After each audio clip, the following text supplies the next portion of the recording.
Ia datang hanya untuk membantu bersih-bersih rumah. Tapi siapa sangka hatinya jadi taruhan. Anak majikan yang pendiam, ternyata menyimpan rahasia yang mengubah hidup si gadis selamanya. Apa yang sebenarnya terjadi di balik rumah mewah itu? Cerita ini bukan hanya tentang cinta, tapi tentang keikhlasan, luka, dan pengorbanan yang tak semua orang sanggup jalani. Assalamualaikum sahabat cerita. Jangan lupa subscribe dan aktifkan loncengnya agar tidak ketinggalan kisah-kisah menguras air mata selanjutnya. Semoga kalian semua yang sedang menonton diberi kesehatan, kelapangan rezeki, dan kebahagiaan dalam keluarga. Tulis di kolom komentar, dari kota mana kalian menonton video ini? Yuk kita mulai kisahnya. Namanya Sari. Gadis belia berusia 20 tahun yang datang dari sebuah desa kecil di pinggiran Wonogiri. Hidupnya sederhana, bahkan sangat jauh dari kata berkecukupan. Ayahnya sudah tiada sejak ia duduk di bangku SMP, dan ibunya kini terbaring lemah karena komplikasi penyakit gula dan darah tinggi. Tak banyak pilihan. Setelah lulus SMA, Sari memutuskan merantau ke kota demi bisa mengirim uang untuk membeli obat ibunya. Berbekal keberanian dan selembar alamat dari seorang tetangga, ia tiba di kota besar dengan hati penuh harap. Rumah yang dituju begitu megah. 2 lantai, pagar besi hitam mengkilap, halaman dipenuhi bunga anggrek dan mobil mewah terparkir rapi. Rasanya seperti dunia lain. Di balik gerbang rumah itulah, Sari diterima sebagai asisten rumah tangga. Tugasnya tak berat, hanya menyapu, mengepel, dan sesekali membantu di dapur. Tak pernah dibentak, tak pernah diperlakukan kasar. Majikannya, seorang ibu parubaya bernama Bularas, terkenal sebagai wanita yang lembut dan ramah. Ia bahkan sering menyempatkan diri mengajak Sari duduk di teras sambil menyeruput teh sore. Namun, di balik kehangatan itu, ada rasa sepi yang kadang menggantung di udara rumah tersebut. Suaminya sudah meninggal lama, dan satu-satunya anak laki-lakinya, Raka, tinggal bersamanya. Pemuda itu jarang terlihat. Lebih sering mengurung diri di kamar di lantai atas, keluar hanya untuk makan atau sekadar duduk sebentar di ruang kerja. Tatapan matanya tajam namun dingin. Bibirnya jarang mengeluarkan sepatah kata pun. Bahkan kehadiran Sari seolah tak dianggap. Tapi entah mengapa, Sari justru merasa bahwa pria itu menyimpan banyak cerita yang tak pernah diceritakan kepada siapapun. Hari-hari berjalan lambat. Sari mulai terbiasa dengan rutinitas yang sunyi. Namun setiap langkah kaki di koridor, setiap suara pintu terbuka di lantai atas, selalu membuat hatinya berdebar. Ia tahu, dunia tempatnya berpijak sekarang bukan dunia yang biasa ia kenal. Di balik dinding-dinding indah rumah itu, Sari merasa seperti berada di ambang sesuatu yang tak terduga. Ia belum tahu bahwa kepolosannya akan menyentuh hati seseorang yang tak pernah tersentuh siapapun sebelumnya. Pagi itu tubuh Sari terasa lebih berat dari biasanya. Kepalanya pening, suhu badannya meninggi, dan setiap sendi seolah remuk. Ia mencoba bangkit untuk membersihkan ruang tamu, tetapi pandangannya berkunang-kunang. Baru beberapa langkah, tubuhnya ambruk tepat di ambang pintu kamar kecil tempat ia tinggal. Tak ada teriakan, tak sempat memanggil siapapun. Hanya suara tubuhnya yang jatuh, disusul keheningan yang menyesakan.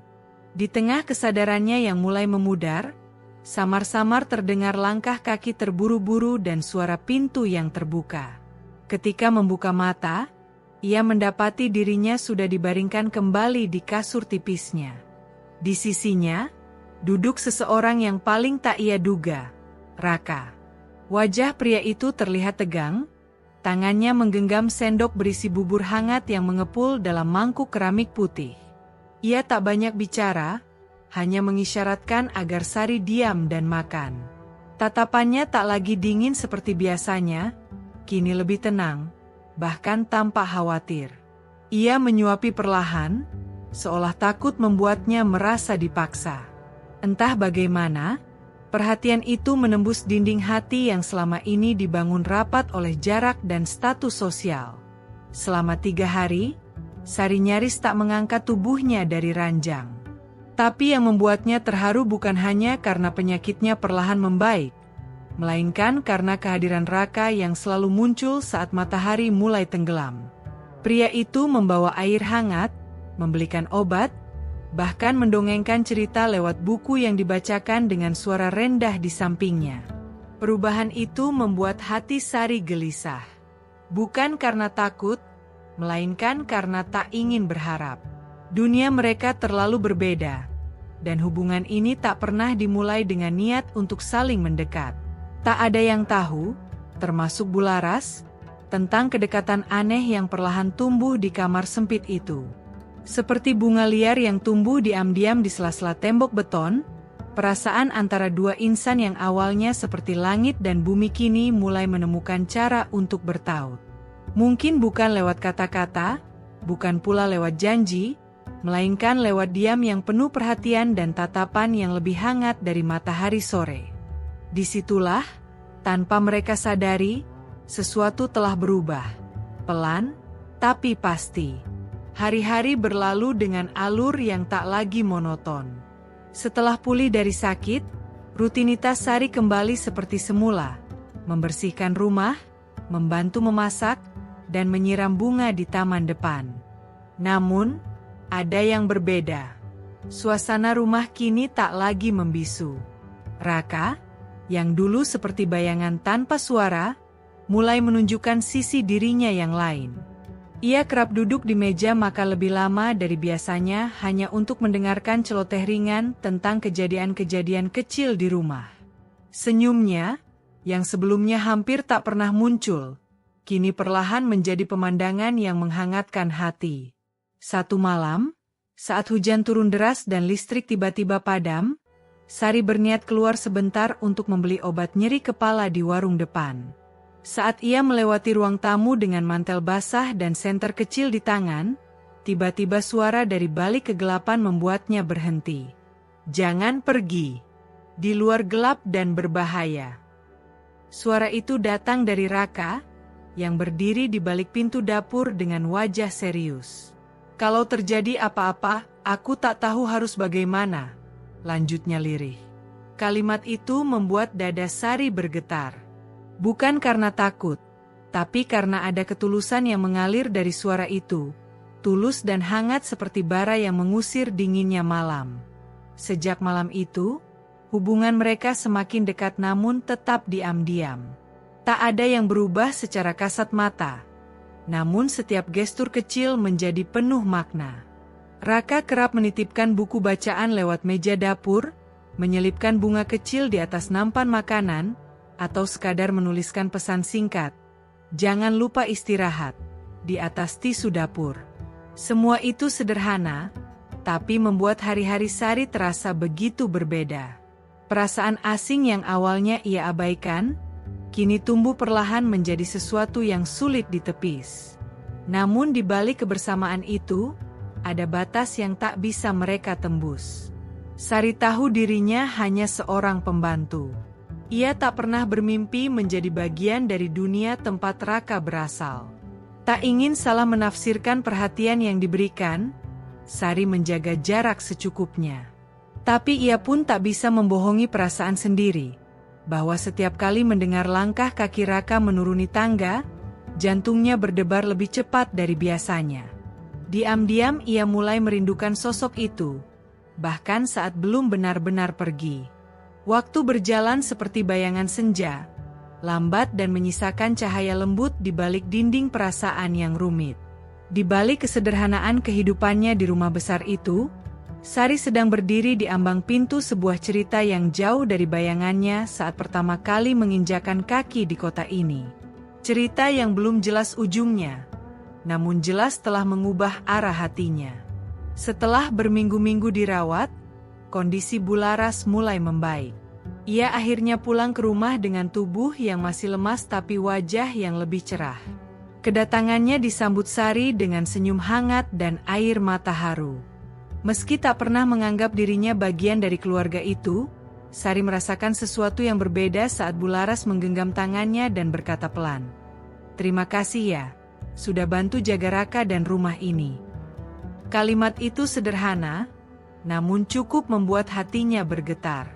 Tak banyak orang yang bisa melihat kerja keras seorang asisten rumah tangga dengan hati sebesar itu. Namun, saat Bularas kembali, justru Raka berubah. Pria yang semula perlahan terbuka, kini kembali menutup dirinya. Tak ada lagi percakapan ringan di dapur, tak ada lagi bunga kecil di atas nampan makan. Raka terlihat menjaga jarak, seolah menarik diri dari apapun yang sebelumnya tumbuh.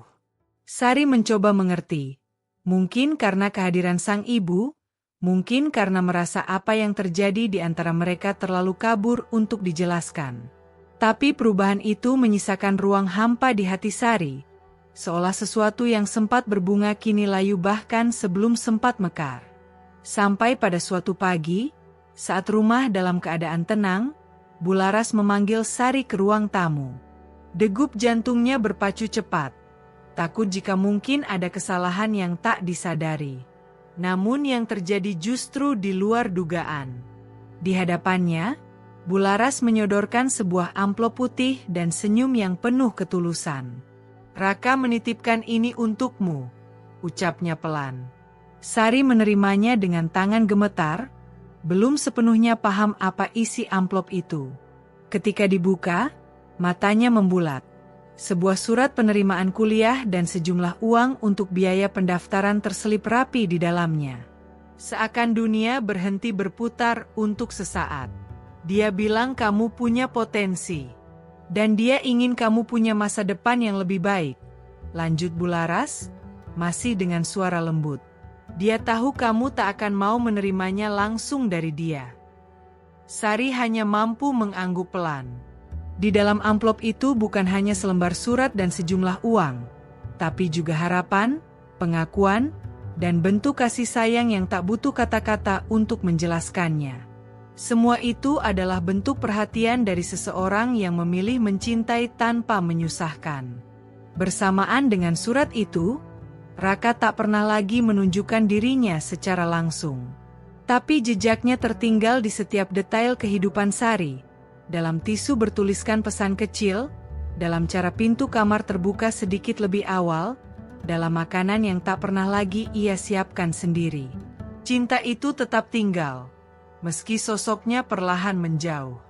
Dan Sari mulai belajar, bahwa mencintai kadang berarti merelakan, dan dipedulikan kadang berarti diberi ruang untuk tumbuh. Air mata mengalir pelan di pipi Sari saat ia membaca lembar surat yang diselipkan di dalam amplop itu. Bukan hanya karena isinya, tapi karena tulisan tangan yang begitu dikenal.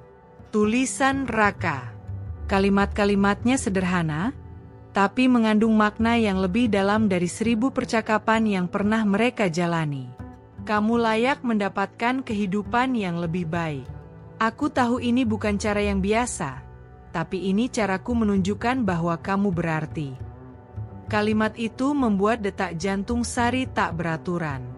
Ia menutup surat itu pelan, seolah ingin menyimpan tiap katanya dalam hati yang paling dalam.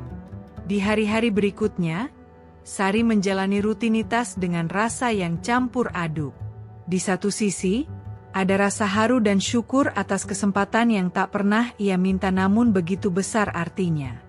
Di sisi lain, ada kehampaan yang perlahan merayap, sebab sosok yang diam-diam telah menjadi bagian dari hidupnya itu, kini benar-benar menjaga jarak. Raka tak lagi menyapanya seperti biasa, hanya sesekali muncul di tangga atau halaman belakang tanpa sepatah kata pun. Seolah cinta itu hanya boleh berwujud kepedulian dari balik bayang, bukan kehadiran yang nyata. Sebelum mendaftarkan diri ke kampus, Sari memberanikan diri menulis surat balasan. Ia tak tahu harus berkata apa, selain rasa terima kasih yang tak sanggup dilukiskan.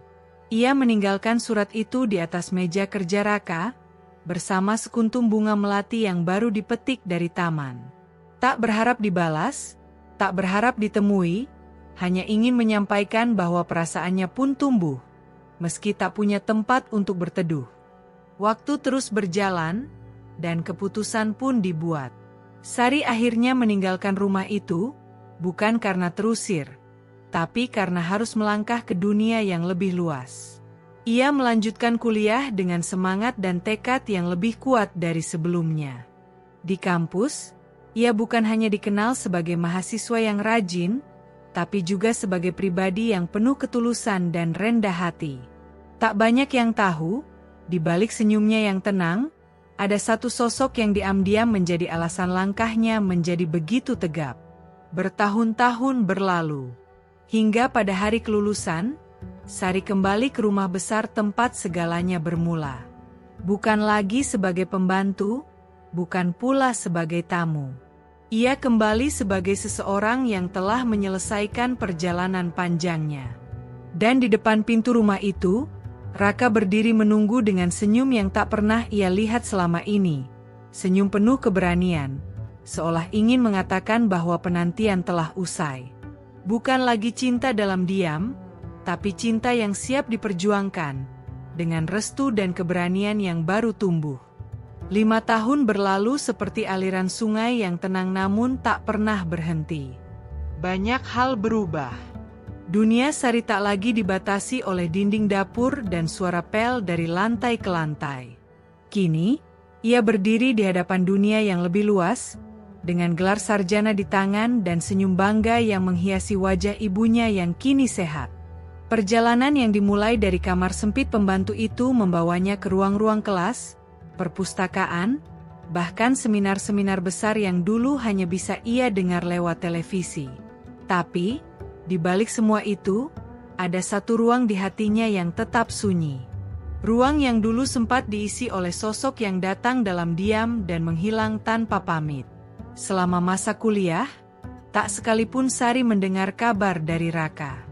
Bahkan surat yang pernah ia tinggalkan pun tak pernah dibalas. Ia sempat mengira bahwa semua yang terjadi hanyalah bentuk simpati, bukan cinta. Tapi entah kenapa, hati kecilnya menolak percaya. Setiap kali hujan turun, bayangan pria itu muncul kembali dalam kenangannya. Setiap kali melihat buku dengan lipatan kecil di pojok kiri bawah, ia teringat pada kebiasaan Raka yang suka melipat halaman tanpa tanda baca. Dan setiap kali melihat bunga melati di taman kampus, ia merasakan aroma masa lalu yang tak sempat selesai. Hari kelulusan menjadi momen yang paling ditunggu, sekaligus yang paling menakutkan. Setelah semua pencapaian diraih, kemana langkah kaki akan dibawa? Hingga suatu pagi, sesaat setelah menerima ijazah, Sari memutuskan kembali ke rumah besar yang telah ia tinggalkan. Tak membawa banyak harapan, hanya ingin melihat sekali lagi tempat di mana segalanya bermula. Rumah itu masih sama. Pagar hitam, taman anggrek, dan suara burung di pagi hari. Tapi ada yang berbeda. Di depan pintu, berdiri seorang pria dengan setelan rapi, rambut yang lebih pendek, dan wajah yang lebih dewasa. Raka. Tak ada kata-kata panjang saat mereka bertemu. Hanya senyuman yang seakan menebus tahun-tahun tanpa kabar. Raka menyodorkan sebuah kotak kecil berisi cincin sederhana. "Kamu sudah kembali? Dan aku masih di sini," ucapnya pelan. Tangannya gemetar saat menggenggam jemari Sari. Tak ada janji-janji mewah, tak ada lamaran besar-besaran. Tapi di sana, di teras rumah itu, dua hati yang sempat diam akhirnya bersuara. Cinta mereka tak lahir dari pandangan pertama, tapi dari proses panjang yang diikat kepercayaan dan pengorbanan. Di hari itu, Sari tak lagi merasa sebagai orang luar. Ia kini berdiri sejajar, bukan karena kekayaan, tapi karena harga dirinya yang dibangun dari kerja keras. Rumah yang dulu hanya persinggahan, kini menjadi tempat pulang. Dan cinta yang dulu hanya berupa tatapan dari kejauhan, kini hadir nyata, berwujud tangan yang siap menggenggam, hati yang siap menerima, dan hidup yang siap dijalani bersama. Itulah kisah Sari, gadis biasa yang dihargai luar biasa. Jangan pernah remehkan ketulusan, karena cinta yang tumbuh dari hati yang tulus akan selalu menemukan jalannya. Jika kalian suka dengan kisah ini, jangan lupa like, share, dan subscribe. Sampai jumpa di cerita selanjutnya. Dan tulis ya di kolom komentar, bagian mana yang paling menyentuh hati kalian.